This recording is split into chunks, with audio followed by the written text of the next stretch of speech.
Welcome to Twilight Terror Stories. Twilight is not just the end of day, it's the beginning of something else.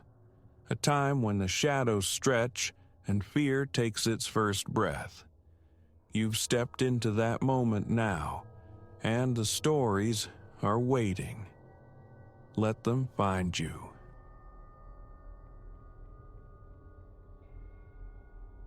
Ghosts. The word itself feels thin, inadequate, a flimsy net for the thing that snagged my reality that night.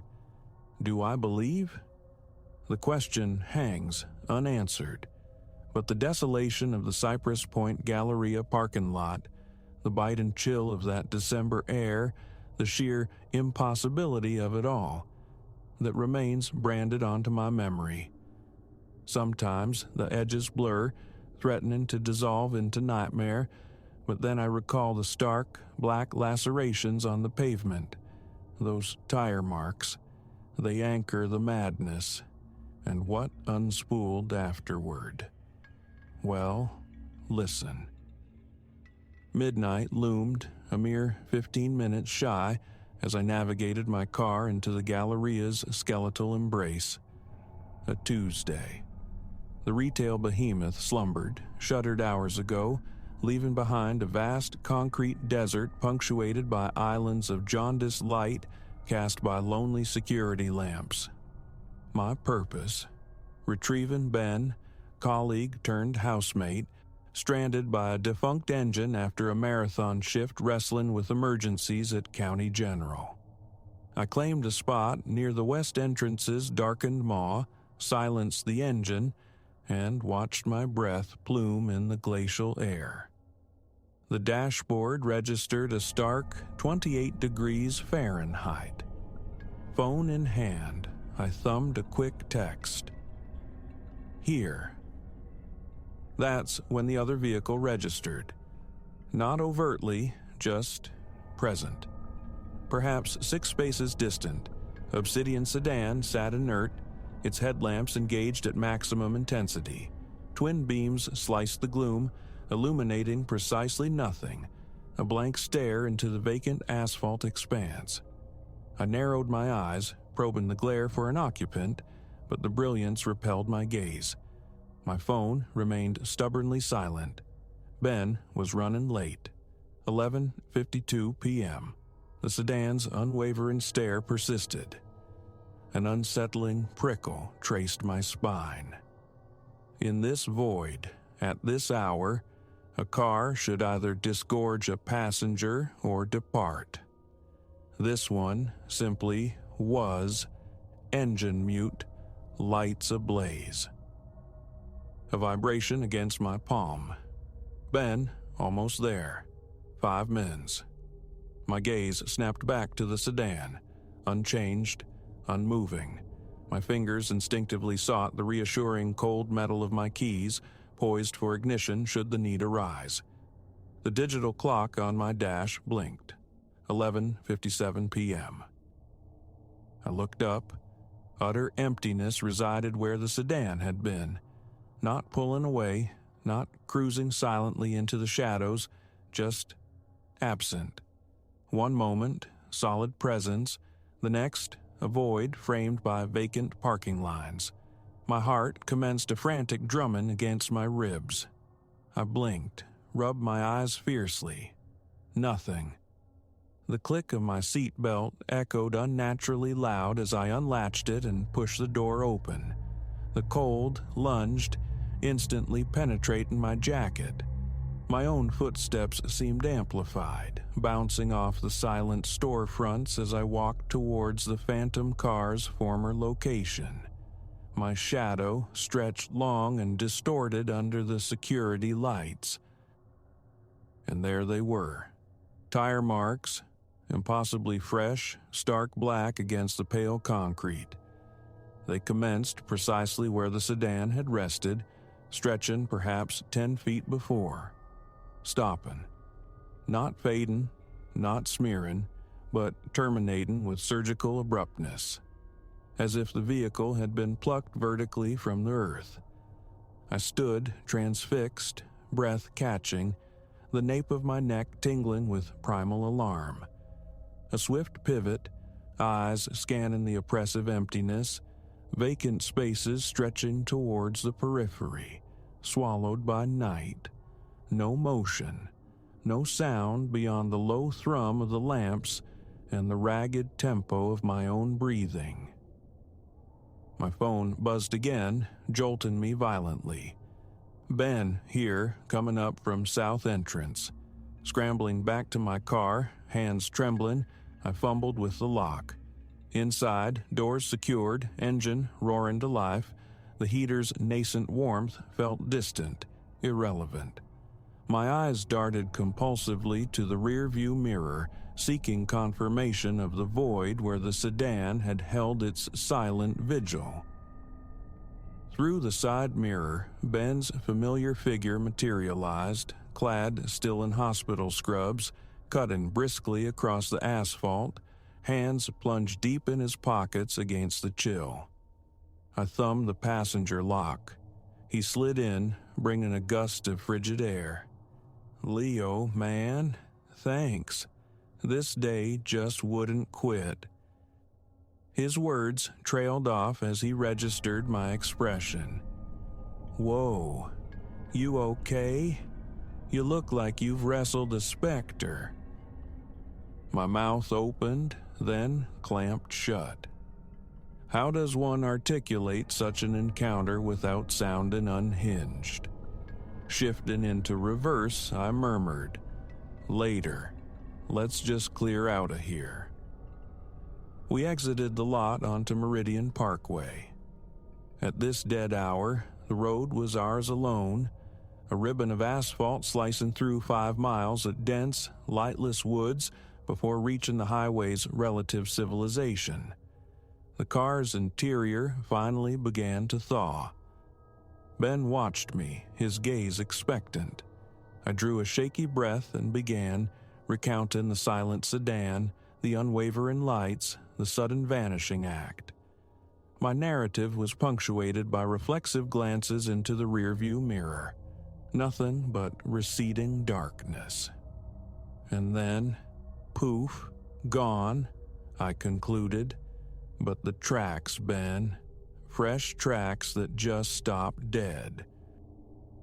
He was quiet for a beat. Seriously weird. Sure, it didn't just drive off while you blinked. No engine noise, no movement whatsoever. There, then not there. My grip tightened on the wheel. I know it sounds insane, but the words withered, because there, reflected in the mirror, bloomed 2 points of piercing light, distant yet closing with unnerving velocity. My foot instinctively pressed down. The speedometer needle climbed. 50, 55, 60. "What is it?" Ben twisted, peering back. Holy hell.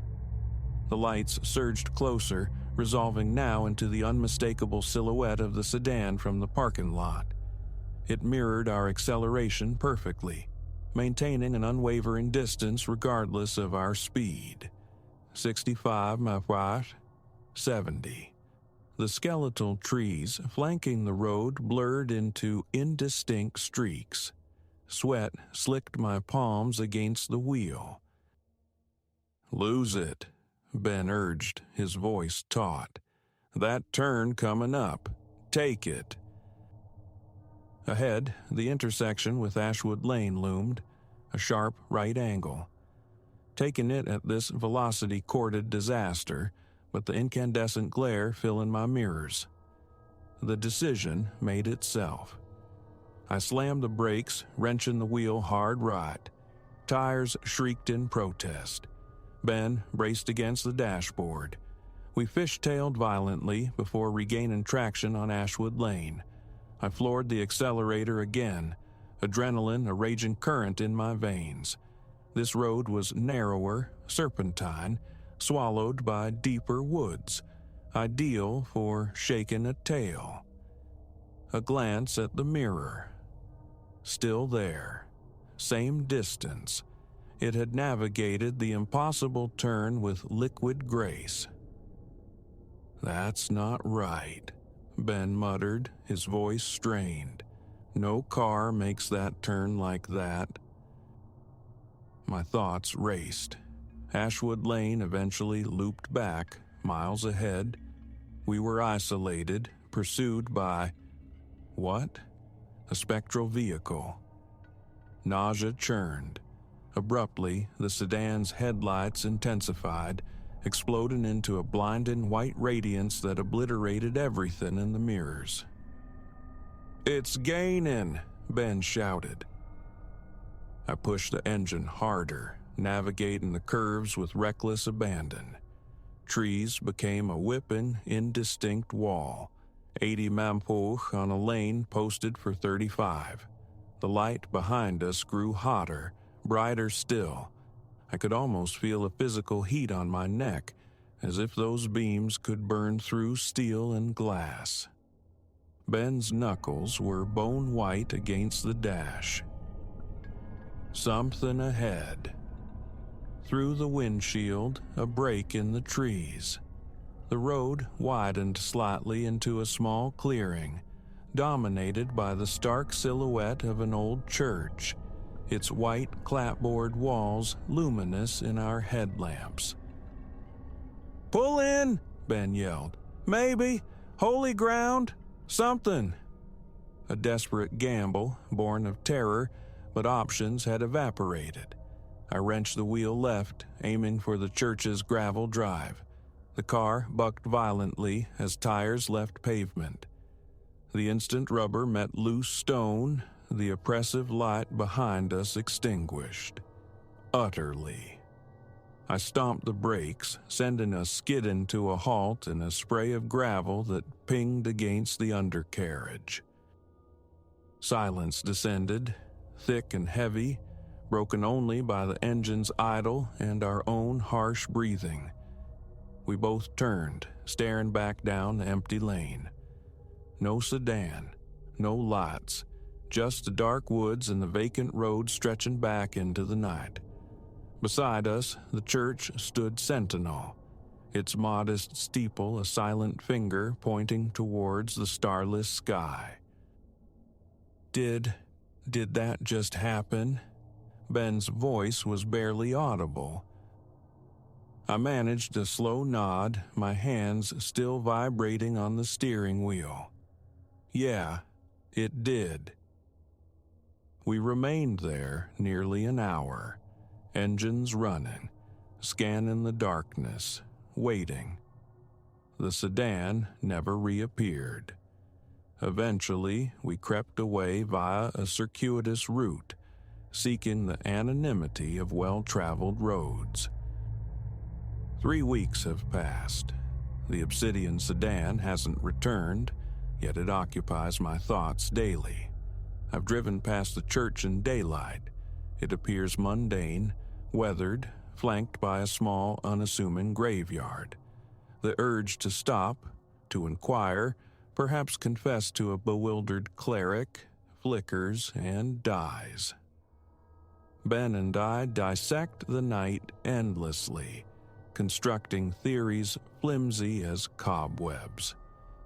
All we possess is the chilling certainty of the shared experience.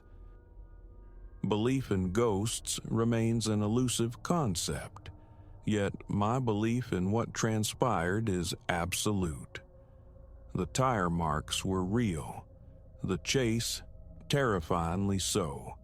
And somewhere on those nocturnal byways, a sedan with piercing eyes operates outside the known laws of existence. Empty parking lots now hold a specific dread. Solitary night drives are avoided whenever feasible. Sometimes, cruising home late, my eyes betray me, flicking compulsively to the rear view, searching for that blinding glare, wondering if it searches for me. Mostly, though, I suppress the questions. What if we hadn't found the church? What, precisely, did the sedan want? Some enigmas are best left undisturbed, veiled in their native mystery. All I know is this: the next late-night rendezvous will occur under the brightest lights, amidst the comforting presence of other vehicles and witnesses. Because somewhere, shrouded in darkness, waits an obsidian sedan with lights like judgment, patient, simply waiting for the next solitary soul in a deserted expanse near midnight. That is the shape of my haunting, true in every terrifying detail. Believe it or dismiss it, but find yourself alone, late, under the watchful gaze of a silent, brightly lit car in an empty lot. Don't linger, flee. Put distance between yourself and the unnatural stillness. And whatever you do, resist the urge to look back. Sometimes the things reflected in your mirror are far closer and far stranger than they appear.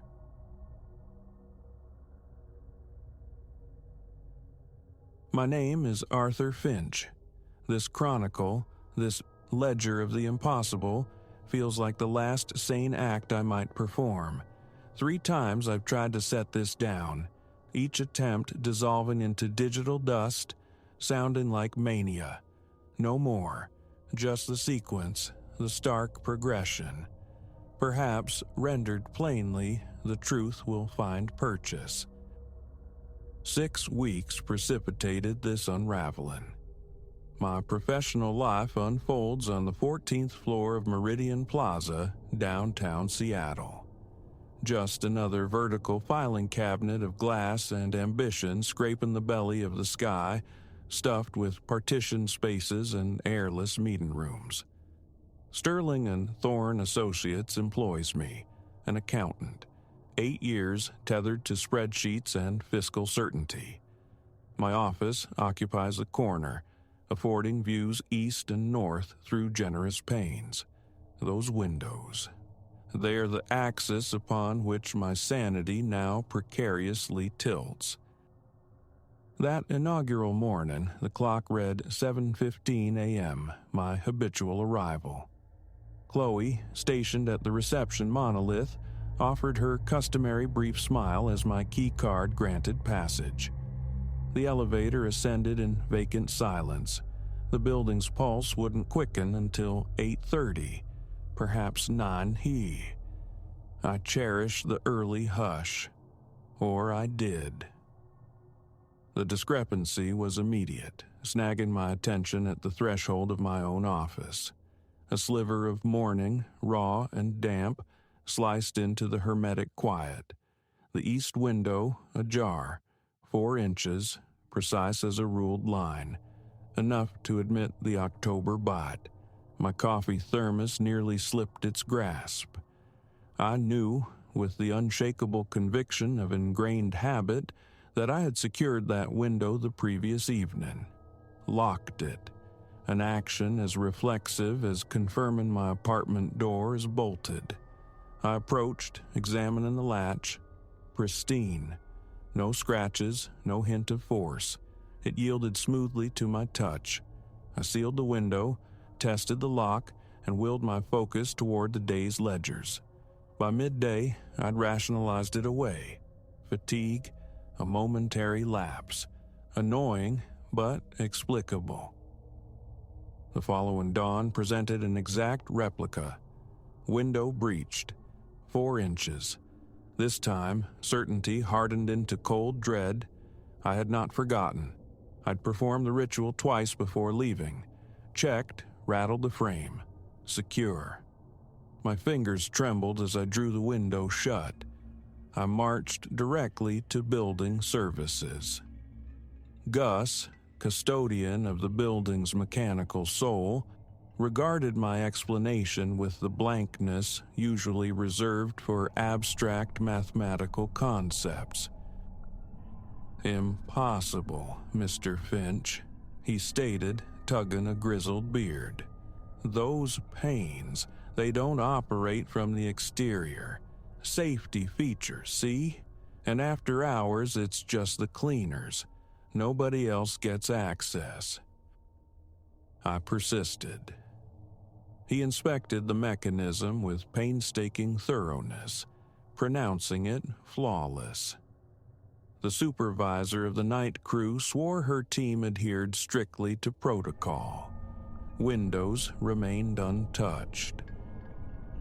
For a relentless week, the anomaly persisted. Always the east window, always 4 inches. My phone began to accumulate photographic evidence, a gallery of quiet intrusion. The cleaners adjusted their rounds, servicing my office upon arrival, under my observation, eliminating them as variables. The window, defiant, continued its morning greeting. I understand the sound of this. Believe me, numbers are my terrain, proof my bedrock. Had a client presented such a narrative, my assessment would be charitable confusion or outright fabrication. Yet the evidence accosted my senses daily. After 2 weeks, Commerce provided a potential solution: a security camera, a modest wireless device feeding its observations to my laptop. I positioned it discreetly behind a stack of tax code volumes, its lens trained on the window. That evening, I performed a meticulous triple check of the lock, initiated the recording, and departed at my standard hour.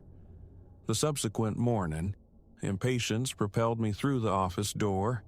I fumbled with my laptop, my pulse erratic. The window, naturally, stood open. My password entry was hampered by shaking hands. The video file rendered. 3 a.m., stillness.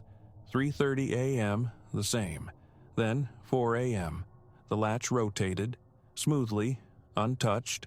The mechanism simply turned, a silent act of mechanical volition. The window swung inward, achieving its customary 4-inch gap. No attendant phenomena. No spectral figures, no cinematic distortions, just the ambient drone of the HVAC system. A window, imbued with independent will, opening itself to the pre-dawn gloom. 10 viewings, 20. I scoured the pixels for wires, reflections, any conceivable trick. Nothing. That afternoon, the contents of my stomach revolted into the waste bin. I sought out my supervisor, Eleanor Vance. She's known my work ethic for years, my aversion to drama. I presented the video. She watched, her expression gradually mirroring the pallor I felt internally. "Have you shown this recording to anyone else, Arthur?" Her voice was unnervingly level. I shook my head. "Don't," she advised. "Not yet. Allow me to make some inquiries." The next day brought visitors. 2 men, encased in unremarkable suits, materialized in my office. Names remained unoffered. Corporate security credentials served as introduction. Their questions were surgical.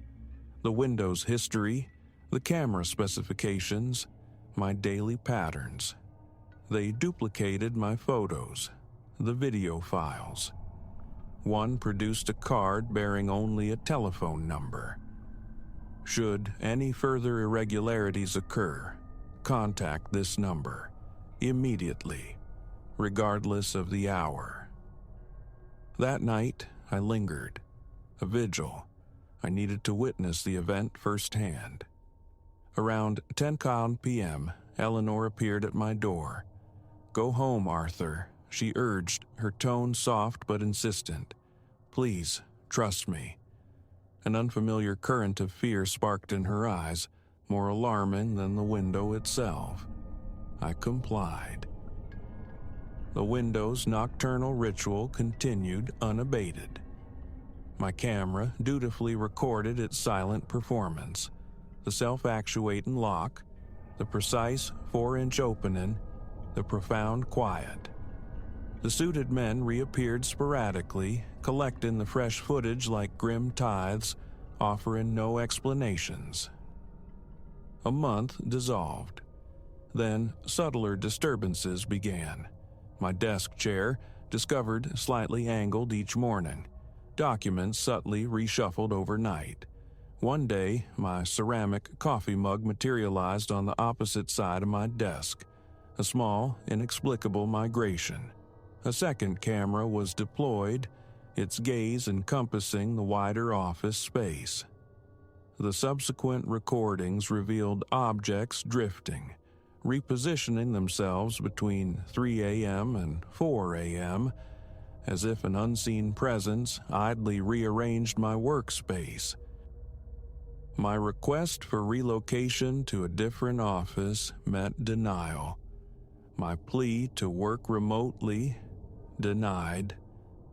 Eleanor's gaze now consistently slid past mine. The men in suits ceased their visits. Last week, exhaustion ambushed me. I drifted off at my desk near midnight. The distinct click of the window latch jolted me awake.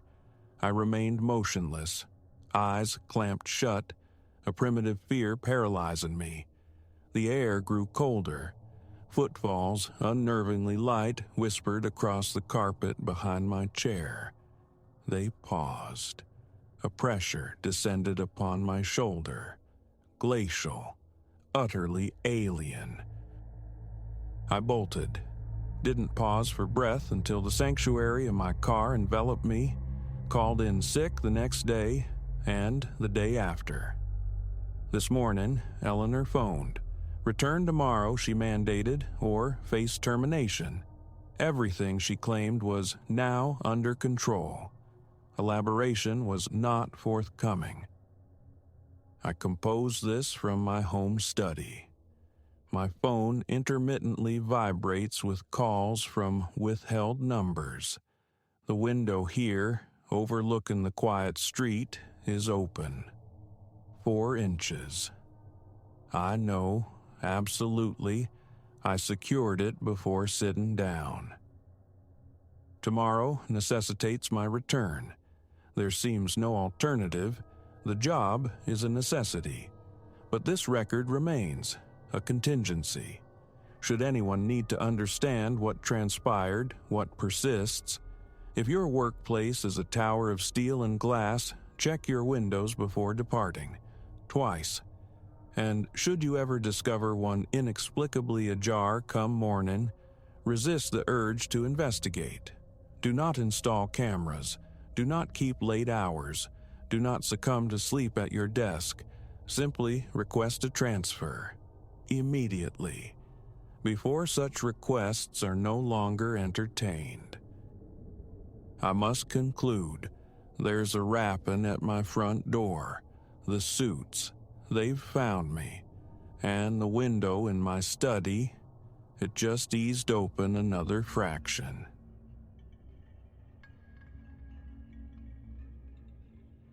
Yesterday dawned with a gnawing complaint low in my spine.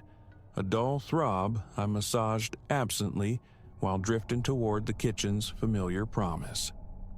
The house breathed its usual early morning sigh, hushed, cool against the skin, carrying the spectral aroma of last night's supper. Nothing felt amiss until my passage down the hallway snagged. I stopped, adrift before the spare bedroom. An impossible fixture had inserted itself into the mundane geography of my home. A door. It occupied the left flank of the corridor near the linen closet, a stretch of wall I knew as intimately as my own palm. Blank, unremarkable wall.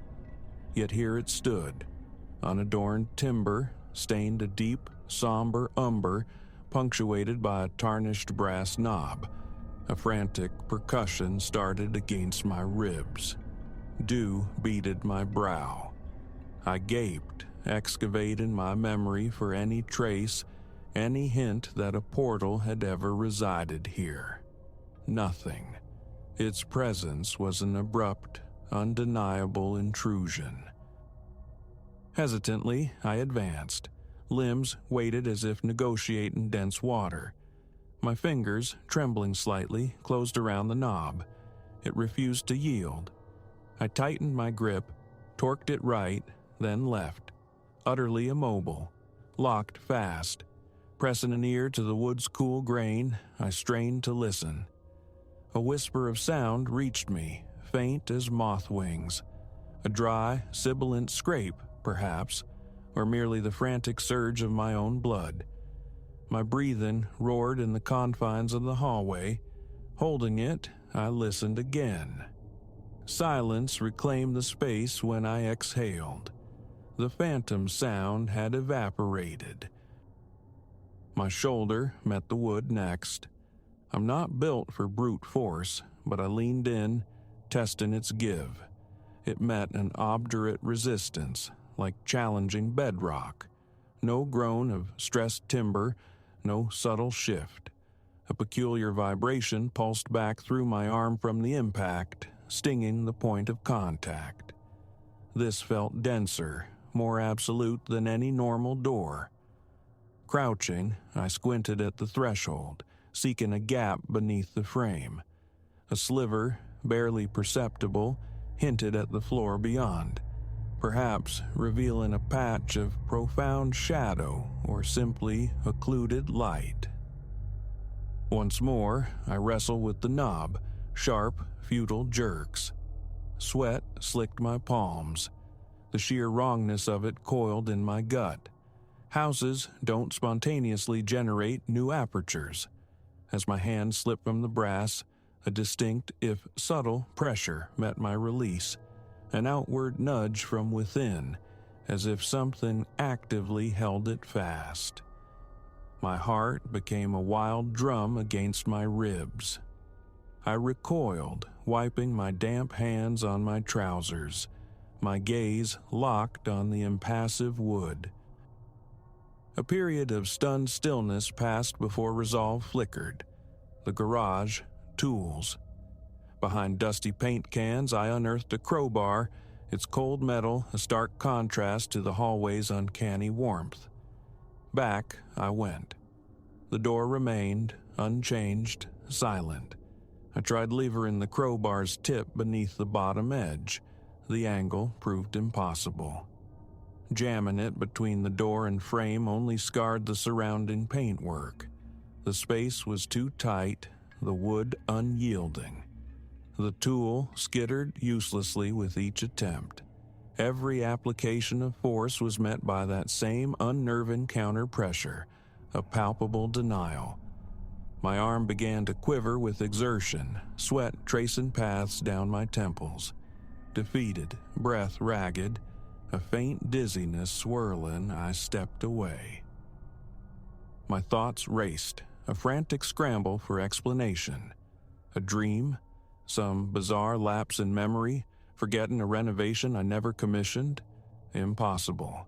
This house, old and familiar, held no such secrets. I knew its bones, its every surface. This door was an anomaly. Reaching for the mundane, I called Leo, a contractor friend. I spoke of a stubborn door, jammed hinges, potential removal, carefully omitting its spectral arrival. He promised to swing by later. Hanging up, I was left alone again with the impossibility, the tendrils of unease tightening around me. I roamed the house, a restless search for support and evidence of something. The living room sat placidly. Kitchen vents remained undisturbed. The spare bedroom was its usual quiet self. Drawn back to the hallway, I found the door waiting, implacable. Ear pressed again. Silence. A tentative knock. Nothing. A harder rap. Stillness answered. Only the frantic pulse in my own ears echoed. I retreated, adrift on a sea of profound disquiet. The hours crawled. I found myself repeatedly drawn to the hallway, a moth to a perplexing flame. Hover near, grasp the knob, tug futilely, retreat. With each circuit, the knot in my stomach cinched tighter, my breath growing shallow. Wiping my hands on my shirt became a nervous tick before each failed attempt. The door remained steadfast, unyielding, a silent, impassive sentinel mocking my efforts. Midday brought a text from Leo. Delayed, another job running long, couldn't make it. A wave of something akin to relief washed over me. Did I truly want a witness? Confirmation might solidify this bizarre reality, anchoring it in a way I wasn't prepared for. Night descended, draping the house in shadow. I sought distraction in the television's flickering light, but my gaze kept straying toward the hallway's dark mouth. I left the overhead light burning there, unwilling to let the door lurk unseen in the gloom. Sleep was a fractured landscape. I surfaced several times, once startled by what sounded like a soft, muffled thud. I lay rigid, listening, but the house held its breath. Morning arrived, heavy-headed. My first conscious thought, the door. Stumbling from bed, I hurried, nearly tripping, heart pounding with preemptive dread. I reached the hallway and froze. Gone. The wall, stretched smooth and unbroken, coated in the familiar aged paint. No outline, no seam, no hint that anything had ever interrupted its surface. My palms flattened against the cool plaster, searching desperately. Nothing. Fingertips traced the area, flawless, a dry rasp in my throat. I knocked, listening for a hollow resonance. Solid. Solid everywhere. Disbelief surged, hot and dizzying. It had been real. The weight of the crowbar, the resistance, the tarnished knob cold beneath my sweating palm, these sensations were branded into my memory. Yet the wall offered no corroboration. No scratches marred the frame. No chips betrayed my struggle. It was as it had always been. I paced, scanning every inch, a frantic inventory of the mundane. Linen closet, normal. Spare bedroom door, familiar, just the blank expanse where the impossible had stood. My phone felt heavy in my hand as I scrolled through the camera roll, praying for an image, a video clip I hadn't thought to capture. Nothing. Fool. The anxiety tightened its grip. Had I imagined it all? But the faint ache lingered in my shoulder where I'd braced against the wood. Pressing it elicited a twinge, a physical echo validating the memory. A shaky breath escaped me. The day unfolded under a pall of distraction. Routine tasks felt distant, performed by rote. My eyes constantly flickered hallway-ward. Every few minutes, the magnetic pull drew me back, scanning the impassive wall, half expecting the dark wood to shimmer back into existence. It never did. Lunch remained largely untouched, appetite extinguished by a persistent tension. I felt watched, jumpy, perpetually glancing over my shoulder. Later, descending into the basement's cool, damp air, I sought answers below. Under the weak glare of the single bulb, I traced the foundation walls, the overhead joists, pinpointing the area directly beneath the hallway enigma. No sign of alteration, no hidden access. The concrete was a seamless expanse. Tapping along the walls with my flashlight yielded only solid thuds. My breath plumed in the chill air. Unease prickled my skin. I fled back upstairs. That night found me standing sentinel in the hallway again. I extinguished the lights, plunging the space into darkness, letting my eyes adjust, hoping the absence of light might reveal what illumination concealed. The wall remained a wall, a flat plane of shadow. Flipping the switch back on, my body thrummed with tension. I felt absurd, scrutinizing blank plaster, yet the conviction lingered. Something remained, veiled but present. The following morning, armed with a tape measure, I sought empirical proof. Hallway length versus the dimensions on the other side, within the spare bedroom. A discrepancy emerged, small, mere inches, perhaps attributable to standard construction variants, yet unsettling. I measured again and again. A sliver of unaccounted space, not enough for a room, but a void nonetheless. A subtle inconsistency in the house's known geometry. Pressing my ear to the wall, first in the hallway, then the bedroom, I listened. Mostly, solid thuds answered my knuckle raps except for one specific spot within the bedroom. A faint hollowness resonated there, almost imperceptible, but distinct. My pulse quickened. Tap, tap, tap. Was it just the spacing of the studs? The thought of cutting into the drywall flickered. A drastic step laced with the threat of fear. What if I breached the wall and found nothing? Or worse, something inexplicable. Days bled into a new routine, one overlaid with a persistent hum of anxiety. Dishes were washed, floors vacuumed, emails answered, but my mind perpetually drifted to the vanished door. I still walked the hallway with a sense of nervous anticipation. My hand often sought the smooth coolness of that specific stretch of wall, a shiver tracing my spine with each touch. Sleep remained elusive, fractured by phantom noises, faint bumps, spectral taps. I'd lie rigid, listening, heart hammering, waiting for a creak that never came. Each investigation revealed only the empty, silent hallway. Attempts to articulate the experience to friends proved futile. I carefully curated the story, omitting the impossible appearance, framing it as a suspected structural oddity. Their responses ranged from gentle mockery, hidden safes, too many horror films, to blank incomprehension. The casual dismissal left me feeling more isolated, the strangeness solely my burden.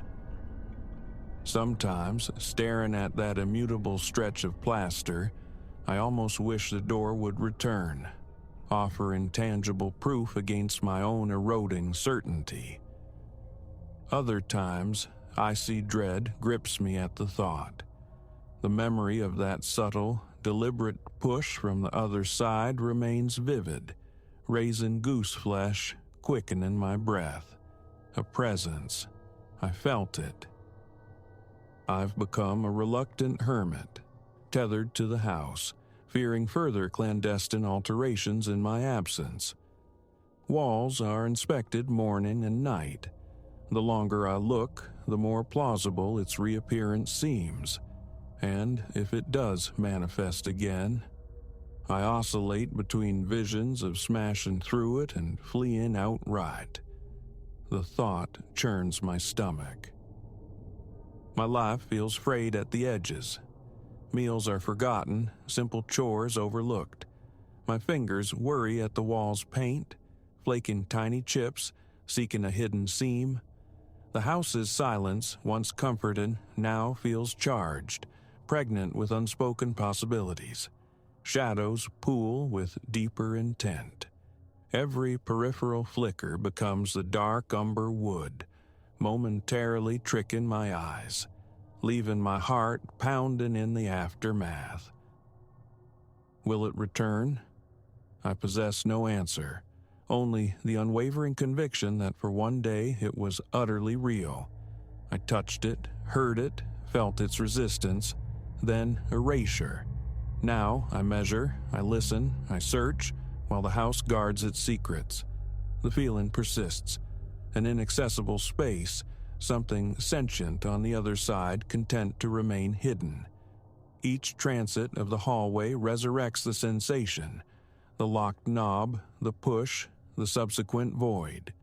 That memory is indelible, as solid and real as the door itself ever was. So, here I remain, inhabiting this house, this waiting. An accommodation has been reached with the incomprehensible. A crowbar now resides in the hallway closet, preparedness, or perhaps merely a talisman against the unknown. The urge to demolish that section of wall surges, then recedes, checked by a deeper fear of what discovery might unleash. The current state of uneasy potential is, perhaps, terrifying enough. Every morning, the ritual: check the wall. Smooth, solid, blank, no knob, no frame, no door. But the certainty that it resides there, latent, just beyond the veil of the visible, never truly fades. I have no proof, no witness, only the knowledge of what I saw, what I felt. And so, I keep watch, caught between the desire for resolution and the terror of what that resolution might reveal. If it returns, I must be ready. Whether to finally breach the threshold or simply stand paralyzed before it remains the unanswered question.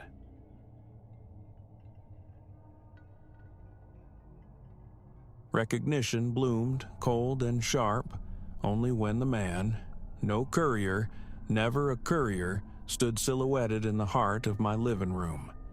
By then, the lock had clicked, the storm howled its dominion, and the world outside was swallowed by a torrential dark. The power was dead, and I, Alara, was caged in my own sanctuary with a stranger whose intentions were far blacker than the tempest raging beyond the glass. It began as Tuesdays often do, steeped in a dreary monochrome.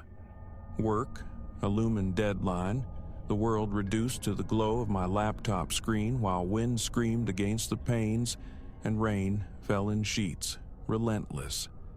The storm, a beast gathering strength all day, had fully arrived with nightfall. Lights had sputtered, died, resurrected, then failed again for hours. I'd just surrendered to the futility of work when a rapping echoed against the wood of the front door. Pause. Who braved this liquid chaos? Then memory surfaced, a parcel ordered, tracking promised for today. Perhaps some poor soul caught mid-route. I unlatched the deadbolt, opened the door to a figure sculpted by rain, clad in sodden brown, clutching a dissolving cardboard husk. "Evening," his voice thin against the gale. "Package for you. Mind if I step in? Vicious out here." Every nerve fiber hummed. No. Keep the threshold sealed, tell him leave it, retreat.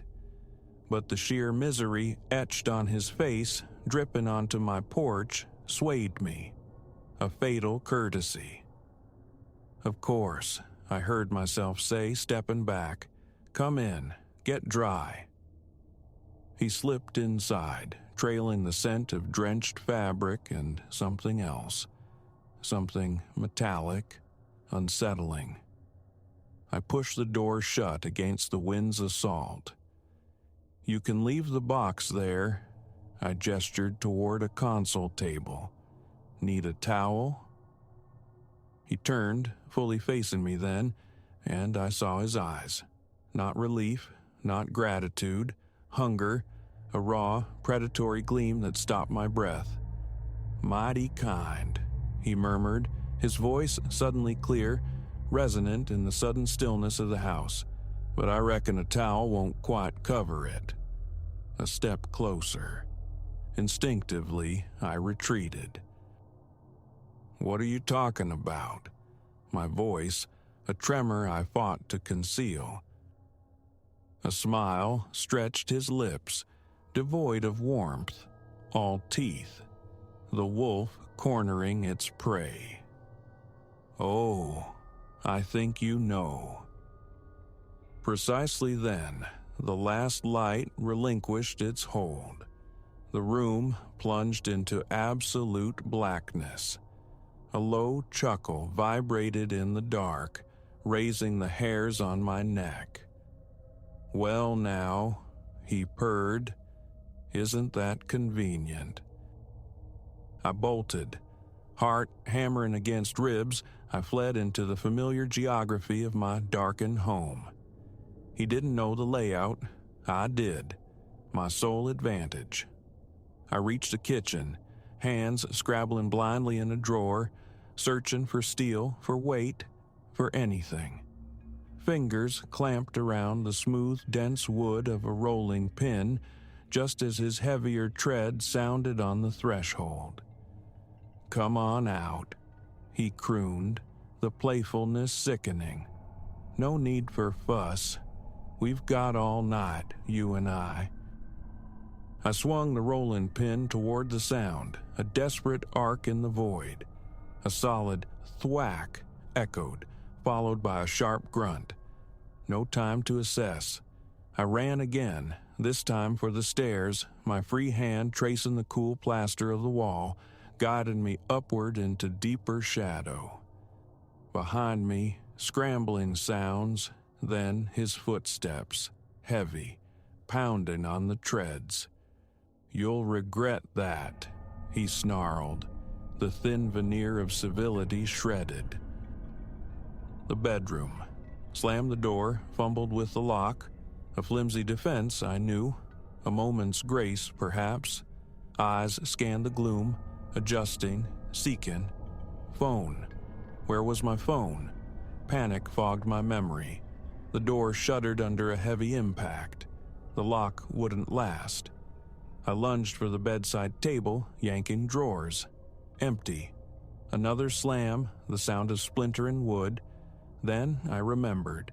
Downstairs, plugged into the wall in the living room. A leaden weight dropped in my stomach. Trapped. No phone. A madman splintering his way in. The window. My only desperate path. I scrambled towards it, wrenched it open. Wind and rain exploded inwards, instantly soaking me. Below, the porch roof sloped away into darkness. A dangerous drop. A broken bone seemed preferable to the alternative. As I poised to climb out, lightning split the sky, illuminating the yard in a stark, momentary flash. And there, tucked behind my car, sat a plain white van. Not corporate, not delivery. How long had he watched? Waited? With a deafening crash, the bedroom door imploded inward. He stood framed in the jagged opening, breath rasping. "Nowhere else to go," he rasped, stepping into the room. My grip tightened on the rolling pin. I backed away until the rain-lashed windowsill pressed against my spine. "Stay back." The words sounded fragile, even to me. He laughed, a harsh, grating sound. Or what? That little toy again? Go on. I like a struggle. He lunged. I swung, but he anticipated it, catching my wrist in a vice-like grip. He twisted. Pain flared, white-hot, forcing my fingers open. The rolling pin clattered to the floor. "There now," he breathed, face inches from mine, his breath foul. "Let's get acquainted." In that instant, his fetid breath on my skin, his grip bruising my wrist, something fractured within me. No, not this ending. My knee snapped upward, driving hard into his groin. A strangled howl ripped from him as he doubled over. Summoning every ounce of strength, I shoved him backward, sending him stumbling. Without a second thought, I scrambled onto the porch roof. Rain-slicked shingles offered treacherous footing. I nearly slid. Behind me, I heard him recovering, cursing, moving toward the window. I half slid, half ran down the slick incline, heart a frantic drum. At the edge, a fractional pause, then I leaped into the void. Impact jarred through my ankles, knees, but there was no time for pain. His silhouette appeared in the window above. I ran, across my sodden lawn, across the street, toward the sanctuary of my neighbor's porch light. I hammered on their door, screaming, voice raw. Lights flickered on inside. Movement. As my neighbor's door creaked open, the squeal of tires cut through the storm's roar. I turned, just in time to see the white van fishtail around the corner, vanishing into the tempestuous night. Later, there were flashing lights painting the rain blue and red, uniforms, questions, a search yielding nothing. The van gone, the man vanished. They spoke of luck, of how much worse it could have been, platitudes falling like stones on bruised skin. Sleep became a foreign country that night, and for many nights following. His face swam in the darkness behind my eyelids. His voice echoed in the quiet moments. Every creak of the floorboards, every unexpected shadow sent jolts of adrenaline through me. I left that house, changed my number, considered erasing Alara altogether. But the fear remained, a tenacious residue. It lingers still, a quiet hum beneath the surface of ordinary days, because he is out there, watching, perhaps, waiting for another storm, another woman alone. But this story isn't just his, it's mine. A testament that even in the suffocating dark, when hope feels extinguished, a spark of defiance can ignite. And to him, should these words ever find him, I am not the same woman you cornered in the storm. I remember the darkness, but I am no longer afraid of it. I am ready, and the next time, I won't be the one running.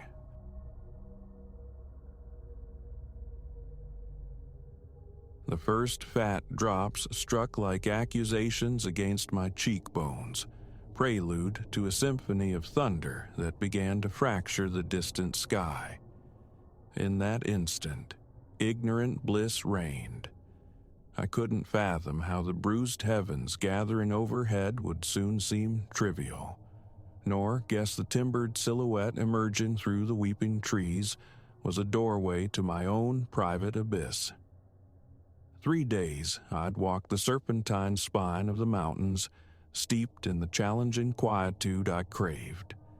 Forecasts spoke of unbroken blue, yet mountain weather scoffs at prediction, a mercurial beast. Wind became a physical force, tearing at leaves, and the light bled from the afternoon sky, leaving a stain of deep indigo. Shelter wasn't just desired, it was imperative. And then I perceived it. Nestled within a small, unexpected clearing, perhaps 100 paces from the path, a cabin stood. Aged, yes, but its lines spoke of endurance, the very sanctuary a trail-worn soul conjures when the elements turn hostile. I broke from the path, a desperate pilgrimage, crossing the threshold of its porch just as the clouds ripped open, loosen a torrent. The door yielded without protest to my touch, an unlocked welcome I mistook for providence, a haven surely maintained for wanderers like me. I slipped inside, shedding rainwater like a second skin, my gaze sweeping the interior. Rustic, undeniably, yet possessing a deceptive snugness.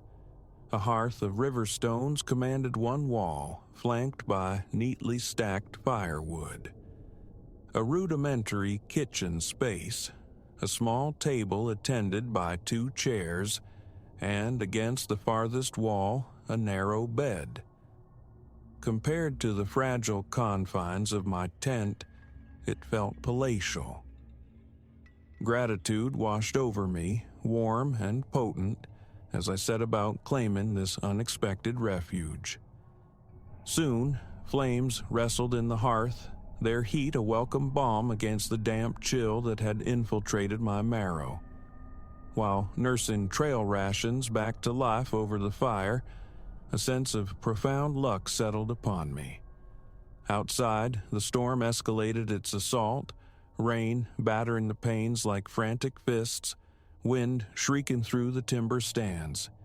Here, within these 4 walls, I was inviolate, cocooned in warmth and dryness. It wasn't until later, cocooned on the surprisingly yielding bed and poised for sleep, that the first discordant note sounded. A whisper of noise beneath the storm's roar, emanating from within the cabin itself. A faint, insistent scratching, the dry rasp of claws or nails against wood. I sat bolt upright, ears straining against the gale's percussion. It seemed to originate from the floor near the fireplace. A field mouse, perhaps, I reasoned. Such seasoned structures surely hosted diminutive tenants. Yet disquiet nudged me upright. Flashlight beam cut in the dimness, I approached the hearth. The scratching ceased abruptly. Kneeling, I swept my hand across the floorboards, searching for any telltale signs of intrusion. My fingers brushed against it then. A subtle looseness, one plank not quite flush, yielding slightly under pressure. Intrigue, sharp and insistent, overrode caution. I wedged my fingertips into the seam and lifted. The plank surrendered with ease, revealing a shadowed cavity beneath. Within lay a book, ancient, bound in leather cracked like parched earth, its surface faded by time. A tremor, born of equal parts excitement and apprehension, ran through me as I drew it forth. A journal? A chronicle of this lonely outpost? Gingerly, mindful of its brittle state, I opened it. Handwritten script filled the pages, the ink ghosted by years but legible still.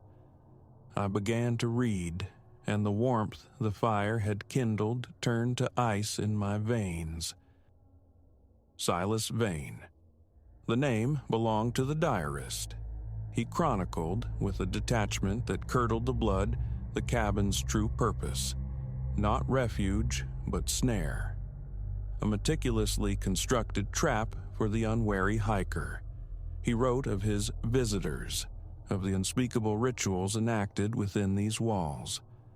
The depths of his cruelty were staggering, a chasm of human darkness. Yet, the detail that truly shattered my composure was the date affixed to the final entry. Penned scarcely a fortnight ago, the book slipped from my grasp as if scalded, my mind struggling to reconcile the words with reality. A fabrication, surely? Some grotesque prank left for morbid amusement. But as my gaze swept the cabin anew, details previously innocuous now screamed their sinister truth. The frantic etches scarring the door's interior, the faint, irregular discolorations on the floorboards I'd dismissed as mere water stains, now suggesting something far darker. And the chilling epiphany. No lock secured the door from the elements outside, but a heavy, formidable bolt was affixed within. Panic, cold and suffocating, seized me. Storm be damned, I had to flee. Snatching my pack, I lunged for the door, shoving against the wood. It refused to yield. Swollen by the relentless damp, it was jammed fast within its frame. I threw my weight against it again, breath tearing from my lungs in ragged bursts, immovable. And then I heard it, a sound distinct from the wind's lament, separate from the rain's drumming tattoo on the roof, deliberate footfalls crunching on the porch planks. I froze, my heart a frantic hammer against my ribs. The steps paused directly outside the door. A pregnant silence, then the distinct metallic snick of a key turning in a lock. The door swung inward, framing him. An older man, gaunt but tall, his face a road map of weathered lines, eyes catching the firelight with an unnerving glint. Rain slicked his worn clothing, yet a smile played on his lips. It held no warmth.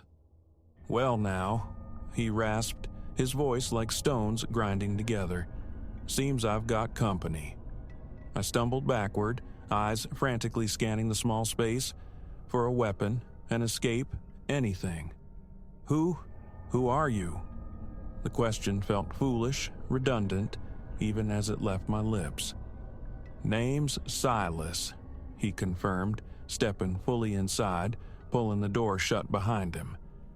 The sharp click of the lock engaging echoed like a death knell in the sudden stillness. "But I reckon you know that already. Found my little keepsake, did you?" He advanced further into the room, forcing me back until the rough-hewn wall met my shoulders. "Easy now," he crooned, the tone almost placating, yet laced with menace. "No call to be frightened. We're set to have ourselves a time, you and I." A flicker of reflected light caught my eye. Steel nestled casually in his right hand. A knife. My breath hitched, the full monstrous weight of my predicament crashing down. Trapped. Miles from any soul. A tempest raging without, and a predator within. What unfolded was a tapestry woven from threads of pure terror. Silas Vane played his game, a cat with a cornered mouse, veering between mundane chatter and sudden chilling bursts of malice. He spoke of the others, the previous guests, detailing their stays, some lasting days, others mere hours, with detached relish. All the while, the knife remained a constant, gleaming promise in his grasp. I attempted reason, probing for some buried ember of humanity, but his eyes reflected only a vacant, twisted amusement. This was his theater, and I, the latest player forced onto his stage. As the night bled towards morning, a profound weakness seeped into my limbs. Fear, exhaustion, or perhaps something insidious slipped into the water he'd insisted I drink. I couldn't be certain. But a chilling clarity pierced the fog. Act now, or become another faded entry in that damnable book. Dawn was a pale rumor at the edges of the storm when opportunity presented itself. Silas, increasingly agitated, his movements losing their earlier precision, placed the knife momentarily on the table beside him. A flicker of carelessness. In that heartbeat, I moved. My fingers clamped around the cold handle fractions of a second before his eyes registered the blunder. The world dissolved into a maelstrom of desperate violence. We wrestled, a frantic tangle of limbs, the knife, the sole focus in a universe shrunk to this cabin. I felt a searing line of pain along my arm as the blade bit deep, yet it registered dimly, submerged beneath a tidal wave of adrenaline and the stark knowledge that this was my singular path to survival. By some confluence of fortune or sheer primal will, I found myself above him. The knife plunged, finding purchase deep in his chest. His eyes flared wide. Surprise, then rage, then a final, awful emptiness as the light within them extinguished. I scrambled back, sucking air in harsh, ragged gasps. The storm had broken. In the frail, gray light of dawn, the cabin seemed diminished. Less a shelter, more a sepulcher. Functioning on some numb autopilot, I gathered my scattered belongings and stumbled out into the cool, rain-washed air. Hours blurred into an endless walk, my mind a blank slate, focused only on putting distance between myself and that place. When the weathered sign of a ranger station finally swam into view, the dam inside me burst, the night's horrors pouring out in a torrent of incoherent, hysterical words. The ensuing days were a vortex of officialdom. Interviews, sterile medical rooms, the relentless replay of trauma behind my eyes. They located the cabin, unearthed the grim testament to Silas Vane's long reign, evidence corroborating his journal, bringing a bitter closure to families haunted by disappearances. They called me a hero, the unlikely instrument that silenced the architect of so much suffering. Heroism felt alien. Shattered felt closer to the truth, forever shadowed by the ghosts of that cabin and the lives extinguished within its walls. The cut on my arm knitted closed, but the fissures in my psyche remained. Years have spun out since.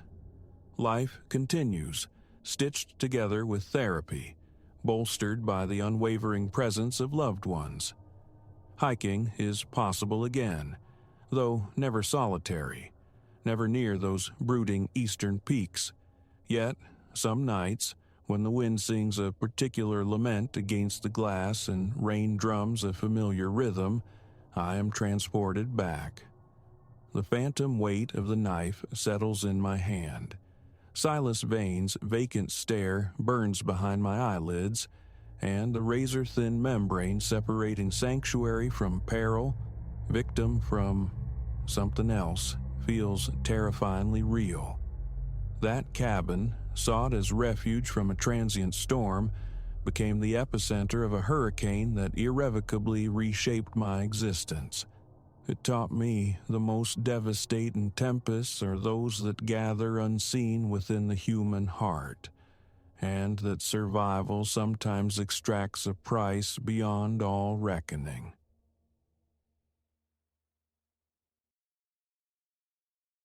"10 minutes. A sliver of time carved out post-shift at the steaming kettle. That's the bargain I struck with myself. Just 10 minutes cocooned within my car's familiar shell, drifting through the digital ether of social media, letting the day's residue, the exacting patrons, the labyrinthine espresso demands, dissipate. My small ceremony, this pocket of stillness before confronting the weight and ascent of textbook pages. Our driveway spot offered the perfect balance, proximity granting sight of the porch beacon, distance from the street lamp affording a veil of perceived privacy. A habit my mother, Elena, found peculiar, this hesitation on the threshold, never quite grasping how these solitary breaths recalibrated my weary mind. Tonight, however, held a different texture, an anomaly I couldn't initially name. The autumn atmosphere felt weighted, somehow, leaning against the glass panes like an invisible throng. My phone's luminescence threw back a distorted shape from the gloom behind me, a flicker of movement residing just beyond direct sight. A swift turn revealed nothing but the expected tableau, our hushed suburban lane, deserted save for Mrs. Gable promenading Pip, her diminutive papillon. Her wave met mine across the asphalt, a familiar gesture I returned while attempting to quell the disquiet coiling in my gut. Back to the screen, the hypnotic scroll through fleeting videos.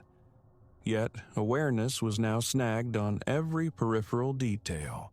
The cooling engine's gentle tick-tock, the papery rustle of wind-stirred leaves, the distant clatter of a bin overturned by some nocturnal feline. The shadows pooling in my rearview mirror seemed unnaturally deep, inkier than mere nightfall allowed. Then, motion again, sharper this time, a definite reflection in the side mirror, a figure dipping low behind the car's flank. My heart vaulted against my ribs. Keys became clumsy things in my suddenly slick grasp, poised for a desperate sprint toward the house. But the decision was torn from me. Our front door burst open, framing Elena on the porch, arms semaphoring wildly. "Maya, inside, now!" Her voice fractured with a panic utterly foreign to her. No pause, no second thought. Bag slung over my shoulder, I flew, devouring the porch steps in twos. Inside, the deadbolt slid home under Elena's trembling fingers. "Someone was watching you," she breathed, pulling me into a fierce, shuddering embrace. I stepped out for the mail. Saw him crouched right by your window looking in. He had his phone up. I think he was filming. My knees threatened to buckle as the chilling reality permeated. How long? How many other evenings had I sat there, blissfully unaware, under observation? Sirens wailed closer within minutes of Elena's call. The officers found little, save for impressions in the damp soil beside my usual parking space and something else that turned my blood to ice. Distinct handprints, even the ghostly outline of a face pressed against my driver's side window, revealed starkly in the sweep of their flashlight beams. Smudges marring the condensation film, irrefutable proof of proximity, of someone violating what I'd considered my inviolable 10 minutes. The following day, my father, Marcus, installed motion-activated floodlights, stark sentinels around our property. Elena acquired security cameras, their watchful eyes linked to our phones. My brother, Leo, helped me apply a dark tint to my car windows. Outward visibility remained, inward view obscured. Incremental changes, fortifications against the unseen, slowly rebuilding a semblance of security. Yet the tremor spread beyond our walls. Mrs. Gable spearheaded a neighborhood watch initiative. Neighbors pooled security footage, synchronized dog walking times, logged unfamiliar vehicles. Police patrols intensified during the evening commute hours. At the Steam and Kettle, my manager reconfigured shifts. No one clocked out alone anymore. Brighter lights bloomed in the employee lot, cameras mounted to survey every corner. Regulars began offering escorts to cars, an unspoken compact of protection forming organically. My decompression ritual persists, but transformed. Now I seek refuge in the cafe's brightly lit break room or on our illuminated porch, sometimes joined by Elena, her presence not hovering, but simply there. These quiet interludes feel consecrated now, their value rooted not in solitude, but in safety. The police never identified the watcher, though unsettling echoes emerged. Similar reports surfaced across town. Young people trailed from work, spectral figures glimpsed photographing homes, unexplained prints discovered on window panes at dawn. Each incident wove into a disturbing tapestry of predatory surveillance.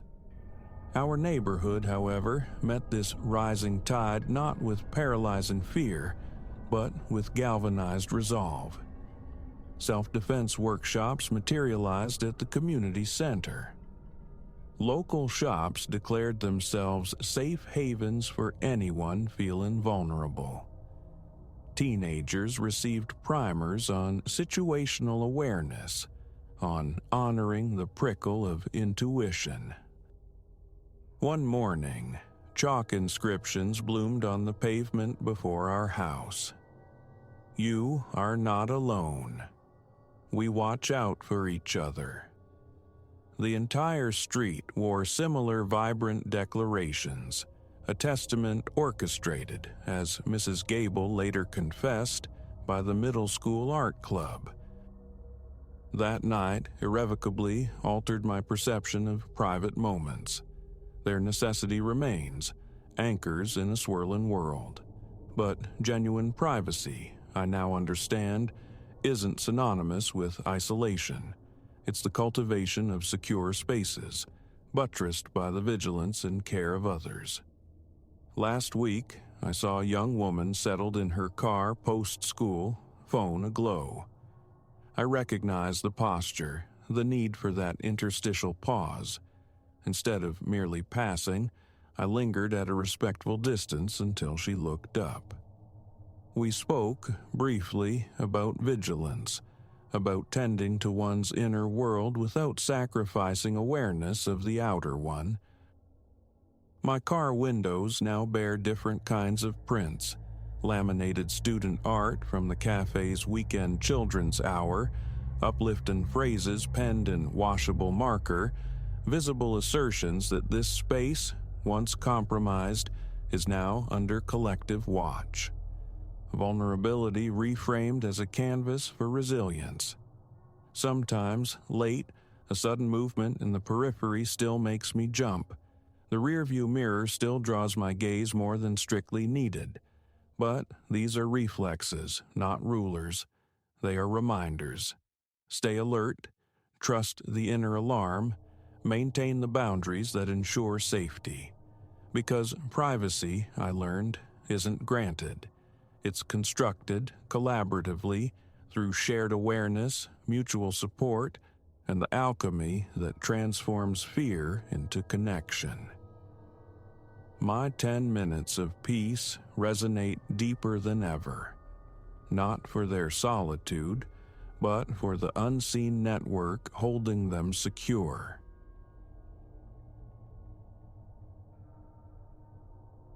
The day the quiet certainty took root, that my apartment held another life while I slept, dawned with deceptive normalcy. I woke, performed the ritual ablutions at the sink, and padded toward the kitchen, drawn by the promise of morning coffee. It wasn't until my fingers closed around empty air in the cupboard that the first tremor registered. My favored ceramic mug, the deep blue one, wasn't nestled in its usual spot. A subtle discord hummed through the room. Nothing sat quite right. A disarray too organized for mere chance. And then, the chilling comprehension began its slow bloom. I was not the sole occupant of my own small world. 6 months prior, I'd claimed this compact one-bedroom space, perched high in a building whose bones groaned with age. It possessed no particular grandeur, merely the virtue of being attainable on the meager salary my fledgling city career afforded. Creaking parquet floors sang underfoot. The plumbing offered operatic complaints. But it was mine. A haven carved from the city's relentless pulse. Or so the illusion went. Initially, I waved away the inconsistencies, blaming a mind frayed by routine. Perhaps I'd relocated the mug in a pre-caffeinated stupor. Maybe the refrigerator's contents had rearranged themselves in some subconscious nocturnal tidying fit. But the anomalies persisted, growing bolder, harder to rationalize. Waking to the television humming on a static-laced channel I despised, finding the milk carton lighter than memory dictated. Once, starkly undeniable, The crusts of a half-devoured sandwich lay accusingly atop the trash, a meal I absolutely had not prepared. Friends offered placations steeped in logic. "You're probably sleepwalking," Chloe suggested, her voice laced with concern when I finally confessed my unease. "Or just distracted, Alara. Stress does bizarre things." Yet a certainty, cold and sharp, lodged itself beneath my ribs.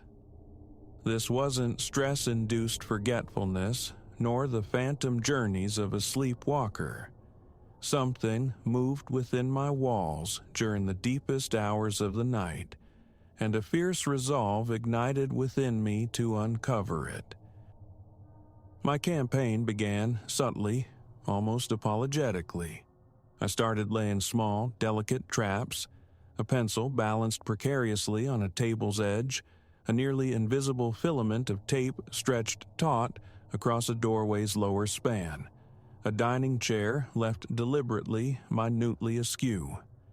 Each dawn revealed a tiny violation, the pencil resting innocently on the rug, the tape bisected, the chair nudged back into neat alignment. Anxiety coiled tighter with every passing day. Sleep became a battlefield. Hours spent rigid in the darkness, ears straining against the building's nocturnal symphony for any dissonant note, any footfall softer than settling dust. But the presence, whoever or whatever it was, moved with spectral grace, leaving no sound in its wake. Enough. Conjecture withered. I craved irrefutable light. A miniature hidden camera, purchased with a knot of dread tightening in my stomach, became my silent sentinel. I positioned it in the living room, its unblinking eye commanding a wide view, encompassing the path from the main door to the kitchen. With hands that betrayed my forced calm, I activated it before surrendering to my bed that evening. Sleep, when it finally arrived, was a shallow, tormented thing. Each groan of the ancient plumbing, each distant siren wailing through the urban canyons, jolted me upright, heart hammering against my ribs. Exhaustion eventually dragged me under. The following morning, I scrambled for the camera, a lifeline in a sea of fear. Fingers clumsy with dread rewound the digital tape. Play. For hours, the footage showed only my own restless form tossing beneath the sheets in the oppressive dark. Then, near the soul-deep hour of 3, movement. A silhouette detached itself from the gloom, fluid and deliberate. Careful, hugging the shadows, yet undeniably human. A stranger navigating my living room with unnerving familiarity. I watched, paralyzed by a horrific fascination, as the figure drifted to my refrigerator, its door opening briefly to spill cold light, revealing a hand selecting items, my food. Then the intruder settled onto my sofa, switching on the television, the volume kept so low it had been utterly subsumed by the night's ambient sounds. They remained for hours, a phantom guest enjoying my amenities, only melting back into the unseen as the first fragile fingers of dawn probed the windows. Violation, fury, a profound, chilling terror washed over me. This unknown entity had been colonizing my sanctuary, using my possessions for an unknowable duration. But the shadows now held proof. I could take this spectral evidence to the authorities, exorcise this waking nightmare. The precinct line felt heavy in my trembling hand as I stammered out my story. "Stay put," they instructed, officers en route. Waiting felt like an eternity spent pacing the cage of my violated home, every creak prompting a flinch, half expecting the nocturnal visitor to materialize in the stark light of day. When the police arrived, their presence a solid, reassuring bulk, I presented the footage. They watched, their faces tightening, professional masks over shared disbelief, jotting notes, posing questions. How long? Anything missing? Any enemies? I answered numbly, the stark reality crystallizing. This wasn't frayed nerves or an overactive imagination. This was tangible, happening within my four walls. The officers were sympathetic but pragmatic. Patrols would increase. Fingerprints would be sought. But without an identity, without knowing the point of ingress, their power was limited. Change the locks, they advised. Install a proper security system, if feasible.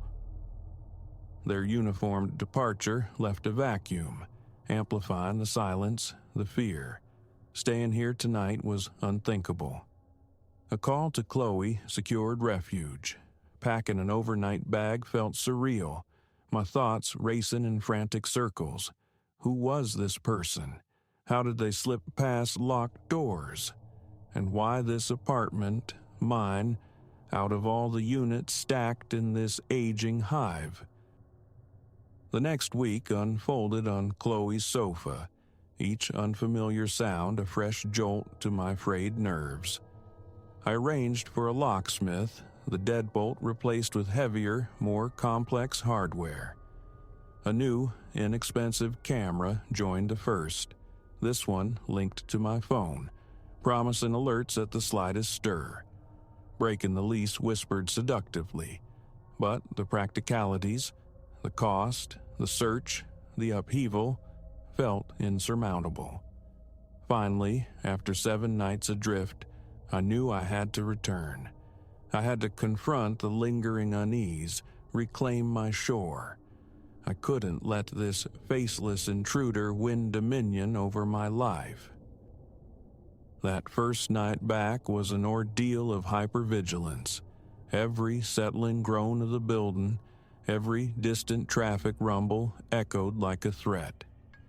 I checked and rechecked the new locks until the brass felt warm.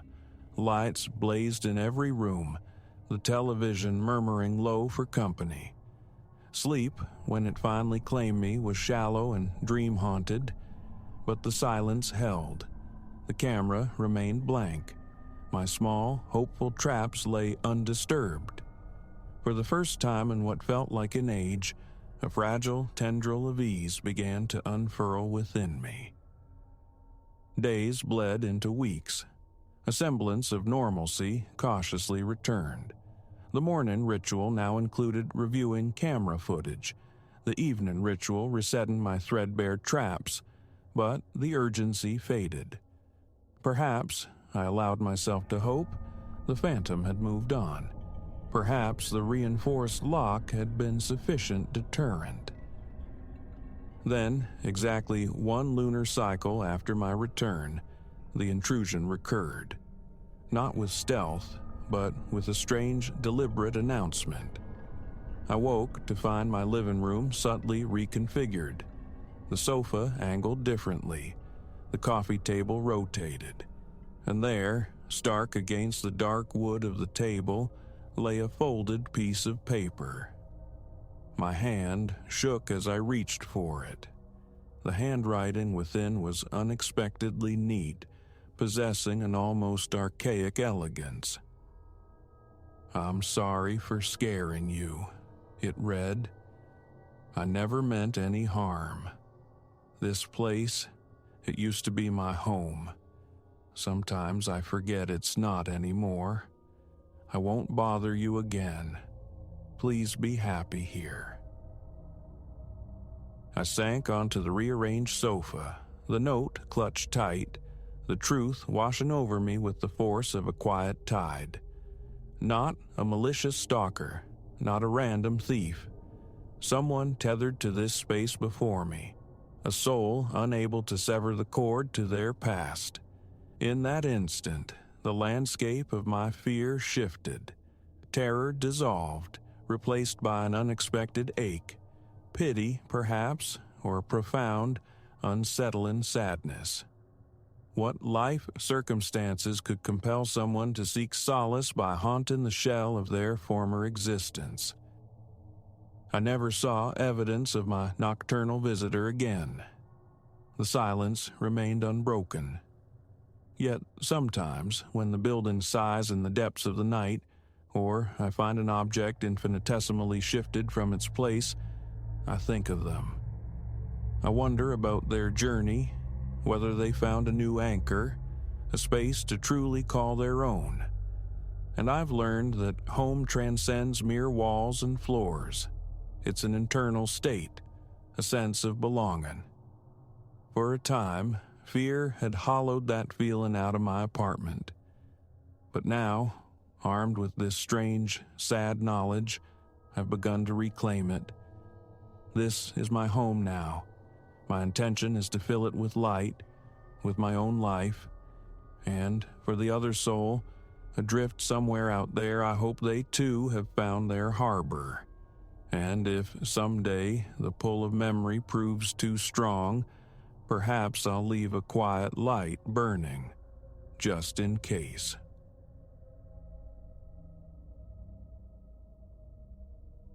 The memory clings, sharp as varnish fumes, the inaugural murmur from the shadows. Late hours in my restoration studio, solitary save for the stark glow of a standing lamp illuminating the workbench. Dust motes danced in the beam, remnants of my labor sanding the mahogany veneer of a rather severe Victorian commode. Acquired from an estate dispersal the week prior, it promised straightforward work. Yet, the first contact, my palm flat against its aged wood, sent a ripple of disquiet through me, a sensation I dismissed as weariness. 15 years refining my craft, coaxing life back into forsaken furniture, had taught me resilience. Odd histories were par for the course. This felt different. A faint coolness, like a breath, brushed my ear, accompanied by a sibilant sigh, barely audible, perhaps a word fragment dissolving into silence. I straightened, scanning the cavernous studio, concrete underfoot, exposed rafters high above, windows forming a glassy wall against the street's indifferent gaze. Work tables cluttered with projects in medias res, tools meticulously arrayed in labeled plastic tombs. Only the low thrum of a corner fan disturbed the stillness. I strained my ears. Nothing. Fatigue, surely. Wiping gritty hands on a rag, I resolved to call it a night. Locking the heavy front door, stepping into the cool air, I was snagged by a feeling of omission, a prickling tension tightening my neck, my breath catching unevenly. The drive home was a blur, the television screen a meaningless flicker. My thoughts circled back, obsessively, to that truncated whisper. Not the settling groans of an old building, nor the sigh of a draft, but something articulate, abruptly silenced.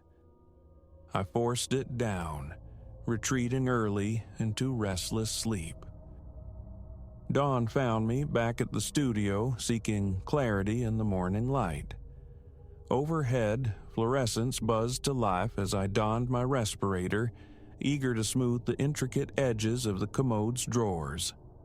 Fine grit paper whispered against the decorative trim. Then, again, the sound. Louder this time, longer, not beside me, but from the chest itself. A cold fist clenched inside me, my hands stilled. The frantic pulse in my ears drowned the fan's hum. Hesitantly, I leaned in, pressing my ear near the shadowed gap where a drawer slid. Silence, then the murmur repeated, a brief, sibilant phrase. It sounded unnervingly like my own surname, Thorne. I recoiled, standing rigid, heart hammering against my ribs. Imagination, I insisted. Stress, a need for respite. Yet the clarity of it felt undeniable, chillingly real. I resolved to persist, to work through it, hoping activity might dispel the illusion. Retrieving my tools, I began tightening loose hardware on the back panel. The voice returned, sharper now, startlingly distinct. It spoke of my father, Marcus, mentioned intimacies I believed were mine alone. The crescent scar webbing his left palm, the heavy signet ring he habitually twisted. The screwdriver slipped from my grasp, clattering onto the concrete. I stumbled back, colliding with my workbench, breath coming in ragged gasps. My gaze locked onto the impassive facade of the commode. Without conscious thought, I dialed Marcus. He resided 2 towns over. Feigning casual curiosity, I inquired about any past connection to such a piece of furniture. He denied it flatly, emphatically. When I relayed the details, the scar, the ring, his voice hardened, grew defensive. He warned against entertaining gossip, abruptly shifting the conversation. The click of the receiver left a residue of profound unease. Seeking air, perspective, anything, I wrestled the heavy commode outside, propping it on a sturdy crate in the back alley. Sunlight fell harsh on the dusty veneer. I resumed sanding, the rhythmic scrape a flimsy shield against the encroaching strangeness. Even here, exposed to the sky, the susurrations persisted, intensifying. No longer a single voice, but a confluence, a layered chorus of indistinct murmurs. My hands began to tremble. A frantic scan revealed only empty pavement, brick walls, overflowing bins. The alley was deserted. Defeated, I hauled the chest back inside, securing the heavy garage door behind me. There had to be a physical explanation, a hidden mechanism, some peculiar acoustic property triggered by shifting wood. A high-intensity flashlight probed the empty cavities. Aged timber, the scent of dust and time, nothing more. No insect husks, no fissures large enough to channel a draft. I deployed a miniature camera probe, maneuvering it into every recess. Emptiness stared back. By midday, concentration was impossible. The soft, insidious whispers persisted, intermittent yet relentless, tying a knot of dread deep in my gut. They used my given name now, Elias. They dredged up forgotten moments, private embarrassments, vignettes from a past I rarely revisited. That afternoon, propelled by a desperate need for answers, I drove back to the address of the estate sale. The house loomed, a grand but decaying Victorian, paint peeling like sunburnt skin, the yard choked with weeds beside a fractured fence. My knock echoed unanswered. A neighbor, observing my vigil, ambled over. The previous occupants, she explained, were deceased. Distant heirs had swiftly liquidated the contents. Did she recall the chest of drawers? A flicker of recognition crossed her face. Yes, in the drawing room, she thought. Always locked, though. She couldn't recall ever seeing a key. A shrug, and she retreated into her own tidy domain. Frustration gnawed at me as I returned to the studio. The moment I crossed the threshold, the murmurs swelled, urgent, insistent. They spoke of something concealed, a letter taped beneath the lowest drawer. Adrenaline surged, cold and sharp. I yanked the drawer free, flipped it. There, adhered to the rough underside, was a small, brittle envelope. My name, Elias Thorne, penned in faded sepia ink. Trembling fingers worked it loose. Inside, a folded sheet of parchment, the script archaic. It spoke of my grandfather, Arthur, detailing events from the 1970s, illicit dealings, forged documents, a history utterly unknown to me. Below the account, a stark addendum. trust no one. I sank onto a stool, sweat beading on my forehead. Arthur, the quiet craftsman, always smelling faintly of sawdust and pipe tobacco, involved in fraud? The silence of my family felt like a sudden, cavernous betrayal. How could my name be on this decades-old letter? As I held the parchment, the voices within the chest resonated, louder, seemingly encouraging this excavation. They urged me toward Marcus, toward Arthur's neglected shed. I dragged the commode to a far corner, shrouded it beneath a heavy canvas tarp, and locked the studio, fleeing into the evening. Sleep offered no refuge. Tossing, turning, mouth dry, the image of that archaic script burned behind my eyelids. Around 5, bathed in pre-dawn gloom, I drove to Marcus's modest house on its quiet, tree-lined street. He answered the door, clad in a robe, bewildered. I stated my purpose bluntly. I needed access to Arthur's old shed. Hesitation flickered in his eyes, but he eventually led me around back. The air inside the shed hung thick with the scent of mildew and decaying wood. Cramped, cluttered, tools hanging like dormant creatures from hooks, a rusted metal cabinet stood sentinel against one wall. Marcus insisted it held nothing but worthless detritus. I forced the warped cabinet door. Inside lay yellowed ledgers, brittle receipts, bundles of notes. Most were indecipherable, but one sheaf, bound in protective plastic, caught my eye. As I reached for it, Marcus's gaze darted nervously. "Careful, Elias," he cautioned. Unwrapping the plastic revealed official-looking documents, some partially completed forms. References to properties scattered across states, substantial sums of money. Arthur's unmistakable signature adorned several.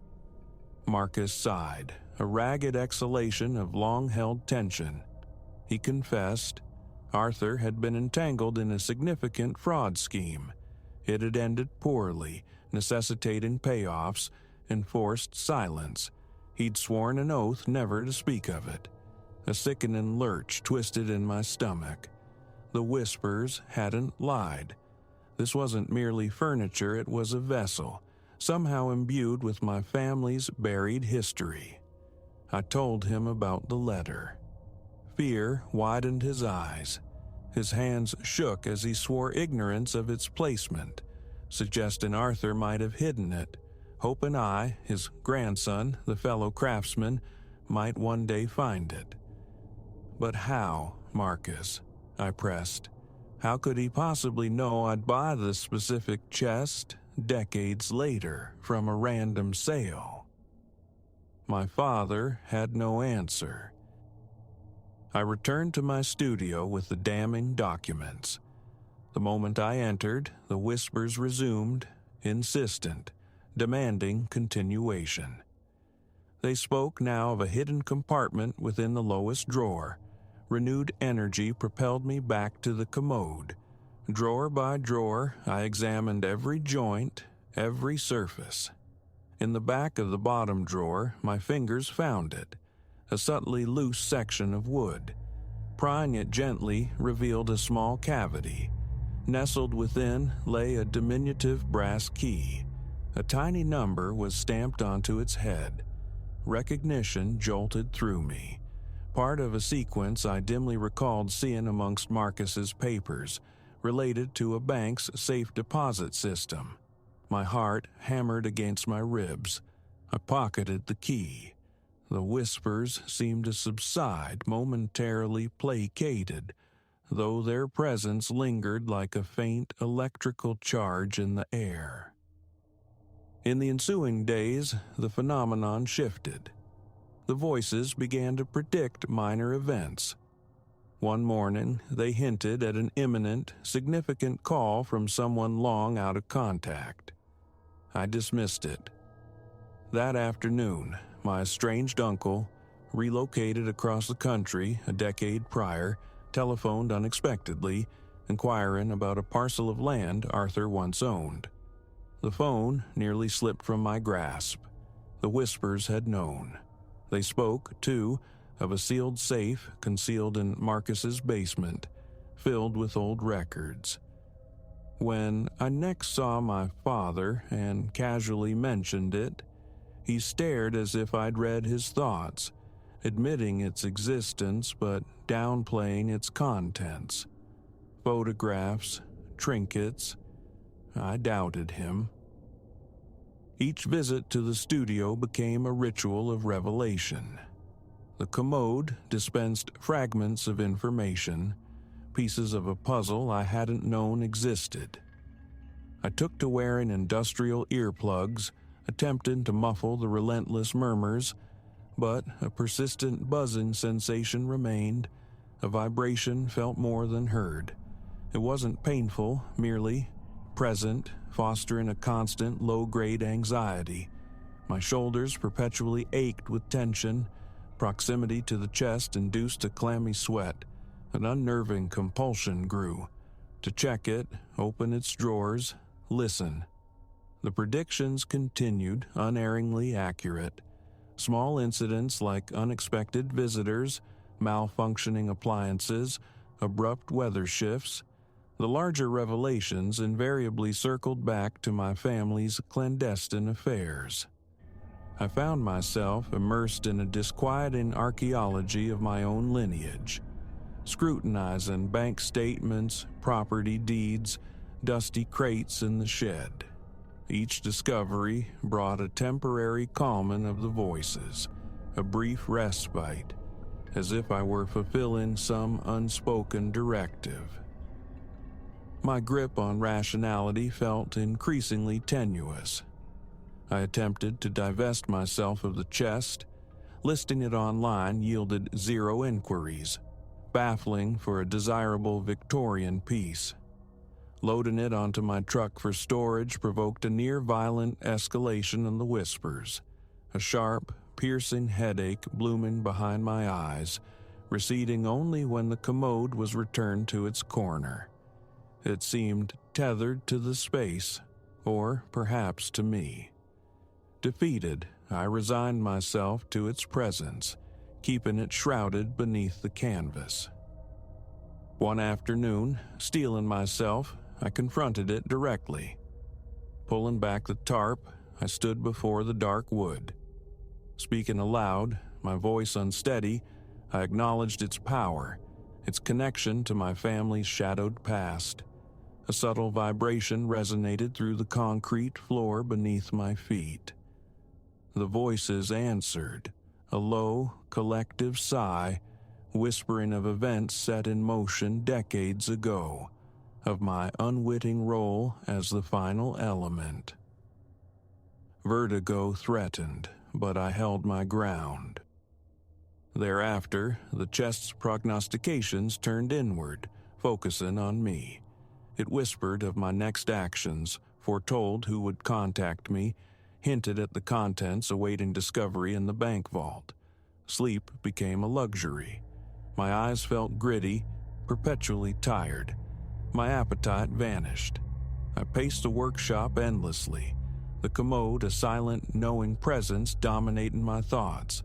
I had unearthed a dark seam in my family history, and reburying it felt impossible. Marcus ceased answering my calls, likely terrified of what further truths I might excavate, truths that could ensnare him or others. Finally, I pursued the last tangible lead. Clutching the small brass key, I visited the bank whose code matched. After presenting identification and explaining my connection to Arthur, the deceased account holder, a hesitant clerk guided me to a private viewing room. The safe deposit box yielded its secrets: brittle black and white photographs of Arthur with unidentified associates, receipts documenting inexplicable cash flows, passports bearing aliases, a few pieces of nondescript jewelry. No overt signs of violence, but irrefutable evidence of a carefully constructed double life. Gathering the contents, I left the bank, a knot of tension coiled in my gut. Back in the familiar confines of my studio, I spread the photos and papers across the workbench. The whispers rose immediately, urging me toward one specific photograph. Sliding it from its protective sleeve, I found a final message scrawled on the reverse in Arthur's familiar hand.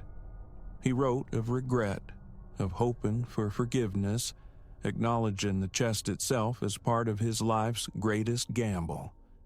An apology for burdening me with this legacy of secrets. I stared at the faded ink, emotionally numb, my chest tight. The whispering softened, quieting to the sound of a distant breeze rustling through dry leaves. Setting the note aside, I made a decision. I would finish the restoration. Methodically, deliberately, I worked, sanding surfaces smooth as glass, applying layers of rich stain, polishing brass handles until they gleamed. My focus narrowed to the task at hand, the familiar rhythm of the work a strange solace.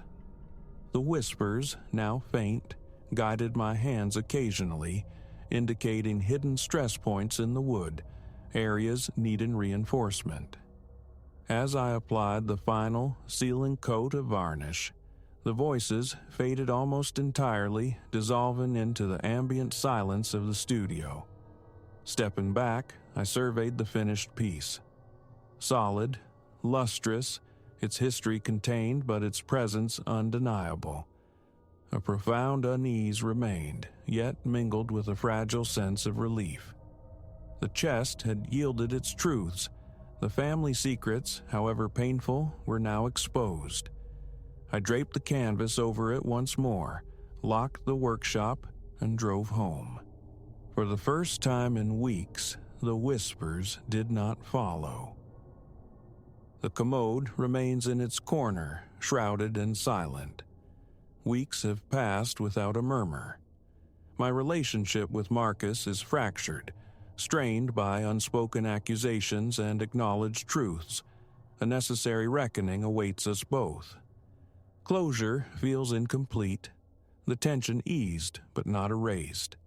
Sometimes I catch myself glancing towards the covered shape, wondering if its silence is permanent or merely a pause.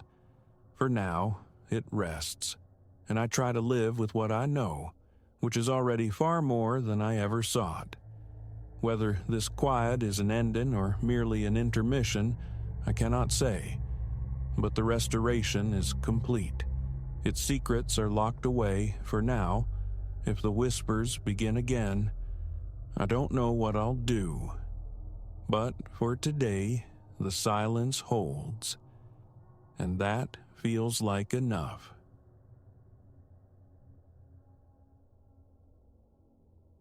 That night in the Adirondacks should have been my last. Few would credit the tale of my survival, and I cast no blame. The memory sits uneasily even within my own skull, yet every shard of it remains, etched bright and sharp. What I witnessed, what sounds clawed at the silence, the textures against my skin, it was irrefutably real. For 15 autumns, since the cusp of my 20s, I'd sought the deep woods alone. No elaborate excursions, merely Elias, his well-worn gear, and the vast, indifferent wilderness. Where signals died and screens went dark, I navigated by compass point and contour line. Competence, I'd believed, was my shield. It was late October. Forecasts promised crystalline skies, temperatures hovering in the agreeable 40s, ideal for solitude beneath the trees. My truck idled into silence at a trailhead buried 30 miles west of Placid Lake's shimmer. The sun still hung high as I hefted my pack, provisioned for 3 days, and struck inland. 4 hours dissolved along the path before I found it, a modest clearing on elevated ground, sequestered by towering ancient pines and maples. A stream whispered perhaps 50 yards off, a convenient source that posed no threat of deluge. The earth lay accommodatingly flat, largely free of stone. 100 camps like it had cradled me before. Before twilight claimed the forest, my shelter stood taut. Firewood lay stacked, and the small stove awaited its duty. The October sun plunged swiftly behind the serrated peaks, dragging the temperature down with it. I zipped my fleece higher, coaxing flames to life. They spat and crackled, embers spiraling toward the nascent stars. Then the moon crested the tree line, immense and sovereign, bathing the clearing in stark silver. My own shadow stretched long and distinct before me, freeze-dried stew consumed straight from the pouch, and a single, carefully transported beer marked the day's end. The woods settled into their usual nocturnal rhythms. Wind soughing through the canopy, the infrequent hoot of an owl, furtive rustlings in the leaf litter. Around 10, I banked the coals and burrowed into my sleeping bag. The air inside the tent misted with my breath. The temperature had slid into the mid-30s. Exhaustion pulled me under quickly. A sound jolted me awake, something substantial moving through the undergrowth. My watch glowed 2:17 a.m. The moon, a celestial searchlight, still flooded the woods. Deer, perhaps. They often wandered nocturnally, but this resonance felt wrong. The footfalls were too heavy, the cadence unnervingly measured, and beneath it a wet, snuffling inhalation, like a hound afflicted with some deep congestion. Motionless within my bag, I listened intently. The presence drew nearer. Large, undeniably, bear-sized, maybe larger, yet bears are agents of chaos, snapping branches, crashing carelessly. This entity moved with the stealth that belied its mass, just the slow, deliberate tread and that unsettling respiration. The footsteps ceased. A profound inhalation followed, somewhere between a wheeze and a low growl, originating just beyond the thin nylon wall, perhaps 15 feet away. My heart hammered against my ribs, a frantic drumbeat. Cold sweat trickled down my spine despite the chill. I had to see. The not knowing was intolerable. With glacial slowness, I eased the sleeping bag zipper down. The nylon's rasp ripped through the stillness, obscenely loud. Outside, the breathing halted. I froze, suspended in a silence that stretched taut. Then, the respiration resumed. Closer now. 10 feet, perhaps less. My hand, trembling, groped for the flashlight. Beside it lay my hunting knife, 8 inches of honed carbon steel, a pitiful counter against such implied enormity. It moved again, circling the tent, a slow, methodical patrol. I heard it sniffing the air. The canvas wall dimpled inward as something brushed against it. My fingers finally closed around the cool metal of the flashlight. I thumbed it on, directing the beam at the tent wall. The shadow cast there belonged to Nightmare. It loomed at least 9 feet tall. But the height wasn't the most horrifying aspect. The proportions were fundamentally wrong. Arms dangled impossibly long, extending past where knees should logically be. The head was vast and malformed, like a swollen gourd impaled on a stilt. My own breathing ceased. The creature outside stilled simultaneously. It knew. It knew I was awake, aware. 3 heartbeats pulsed in the void. Then it emitted a sound, not a growl, not a roar, but a peculiar wet clicking, like a tongue working rapidly against the palate. The clicking accelerated, intensified. Action became imperative. The tent felt suddenly like a suffocating shroud. Clutching the knife, I erupted from the sleeping bag. The tent zipper snagged, balked halfway. I tore at it, feeling teeth shear from the track. The clicking stopped abruptly. I burst from the tent, flashlight beams scything through the clearing. Emptiness. Only moon-drenched woods.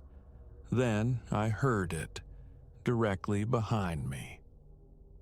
I spun. The beam struck it full on and my mind buckled. Towering, impossibly tall, dwarfing the familiar trees. Its form was emaciated, wrong, joints flexing backward, skin gleaming like damp leather. But the face, dear God, the face. Too many eyes, disparate in size, scattered randomly across the expanse where a forehead should be. No discernible nose, only twin vertical slits. Its mouth gaped, revealing concentric rings of teeth like shattered obsidian. The creature's myriad eyes caught my light, reflecting like a feline's, all glowing with a feral red-orange intensity. I fled, abandoned everything, tent, bag, provisions, plunged into the black woods armed only with the flashlight and the knife. It pursued. I heard its passage through the trees, that liquid clicking gaining ground. I ran with desperation I'd never known, branches lashing my face, roots and stones conspiring to trip me. My lungs burned. The clicking grew louder, closer. Something snagged my jacket from behind. I felt claws bite into the fabric. Wrenching free with savage force, I heard the fleece tear, stumbled but kept running. The terrain pitched sharply downward. My footing vanished. I began to slide, the flashlight spinning away into the darkness. I tumbled down the incline, a chaotic descent of impacts against trees and rocks. I landed hard at the bottom. Agony flared in my left arm. Warmth trickled down my face. Blood. Blindness. Absolute save for the faint moonlight filtering through the dense canopy. The flashlight was lost. The clicking emanated from the slope above, drawn nearer. I scrambled upright. My left arm hung uselessly, likely fractured. The knife remained clenched in my right hand. Vague shapes solidified in the gloom. One detached itself, descending. I backed away, then turned and ran anew, directionless, propelled only by the imperative to escape that sound. The clicking pursued relentlessly. A root snagged my boot. I pitched forward, face first into the decaying leaves. Before I could rise, something seized my legs. The claws felt like incandescent needles driving into my calves. I screamed, thrashing wildly. The grip intensified. It began dragging me backward. The stench hit me then, rancid meat and sodden fur. The clicking was directly overhead. Twisting violently, I slashed upward with the knife, blind instinct guiding the blade. I felt it connect, sinking into yielding softness. Hot fluid splashed my hand. The creature shrieked. A sound like tortured metal, high-pitched, vibrating in my teeth. The claws released me. I scrabbled away on hands and knees, gained my feet, and ran again. The shrieking persisted behind me, then morphed back into the clicking. Faster now, laced with fury. Ahead, a glimmer. Moonlight on moving water. I burst from the tree line onto the bank of a wide stream, the same one from near my camp, but further down its course. The water appeared deep, swift running, studded with rocks. 30 feet or more separated me from the opposite bank. Behind me, branches snapped. The clicking was terrifyingly close. I leaped. The water struck like a physical blow, frigid with snowmelt. The current seized me, dragging me under. I clawed my way back to the surface, gasping. On the bank I'd just vacated stood the creature, its constellation of eyes burning in the moonlight. It paced back and forth, the clicking incessant. The current bore me downstream. It shadowed me along the bank, its unnatural legs matching my drift effortlessly, waiting. Sodden clothes became lead weights. The brutal cold leached my strength, numbing my extremities. Yet I kept swimming, angling across the current toward the far shore. The clicking quickened, agitated. One impossibly elongated arm reached out, claws like polished daggers glinting under the moon.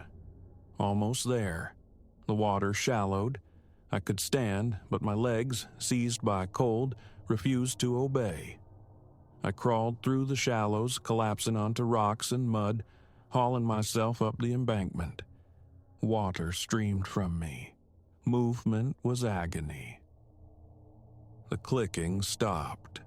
I risked a glance back. The creature was gone. Silence, save for the river's rush. Then I heard it again. That wet, chitinous clicking. Downstream now, but approaching. It had crossed elsewhere. I forced my frozen limbs into action, stumbling into the trees. Disoriented, directionless, driven solely by the need for distance from that sound. The woods became a blur. Pain was a constant, cold, a consuming fog. But I moved. The clicking shadowed me, sometimes distant, sometimes seemingly at my heels. It was playing with me, hunting. Hours might have passed. I lost all track. The moon descended, deepening the gloom. I collided with trees, fell, rose, pushed onward. Then lights flickered through the trunks. Not moonlight, artificial, a road. The clicking intensified, loud, immediate, right behind me. I erupted from the woods onto blacktop. A vehicle approached, headlights sweeping the asphalt. I lurched into its path, waving frantically. Tires screamed. The car slewed to a halt mere feet away. The clicking pulsed from the tree line, perilously close. The driver's door creaked open. An old man emerged. "God almighty, son, you all right?" Words failed me. I could only point, trembling, toward the woods. The man followed my gesture. His eyes widened in disbelief. I turned. It stood at the forest's edge, fully illuminated by the headlights. Its myriad eyes blazed. The mouth, filled with those glassy shards, stretched into something resembling a grin. The old man yelped. I heard his car door slam shut. The engine roar to life. The creature took a step onto the pavement. In the stark light, details leaped out. The damp leather skin was adorned with intricate patterns like world glyphs. Black ichor oozed from the wound I'd inflicted. The arms, ending in foot-long talons, nearly brushed the ground. Behind me, the car engine screamed, tires spitting gravel. The old man was accelerating, aiming. The creature took another step. The clicking filled my head. Headlights washed over it as the car bore down. It moved with impossible speed, a vertical leap, impossibly high. The car shot beneath it, fishtailed and sped away, taillights vanishing around a bend. The creature landed on all fours, spider-like, then slowly unfolded to its full, grotesque height. This was the end. Too cold, too weak to run, weaponless, abandoned. It stepped fully onto the road, clicking, advancing with that peculiar, reverse-jointed gait. More headlights swung around the curve. Not the old man's car. Larger beams mounted higher. A truck. The creature paused. Its multitude of eyes swiveled toward the oncoming lights. An air horn shattered the night, a prolonged, deafening blast. A big rig, moving fast, horn still blaring. The creature emitted that metal-on-metal shriek again. It spun and bounded back into the woods, scuttling like some monstrous arachnid on stilts. The darkness swallowed it. The truck's air brakes hissed. It shuddered to a stop beside me, engine rumbling. A door opened high above. "Hey, buddy, you okay? Some old fella flagged me down back there, said someone was in trouble." I tried to form a reply. The world canted violently. The asphalt rushed up to meet me. Consciousness returned in a hospital bed in Placid Lake. Hypothermia, they said, a fractured radius, 53 stitches closing claw marks on my calves. They inquired about the cause. "A fall," I mumbled, "running from a bear." The troopers found my campsite later. Everything shredded. Tent, bag, pack. Must have been one hell of a bear, they concluded. I nodded, offering no correction. That was 3 years ago. The wilderness calls to me no more. Sometimes the clicking surfaces in dreams, those misaligned eyes reflecting moonlight. I wake drenched in sweat, regardless of the room's temperature. I know what stalked me that night. The old man saw it too. The trucker surely glimpsed it. But such things remain unspoken. Who would lend credence? The knife I used rests in a drawer. Its blade bears a black stain impervious to any cleanser. Occasionally, late at night, when the house is still, I imagine I hear clicking just beyond the window pane. I keep the knife within reach, and I never venture out when the moon hangs full and bright.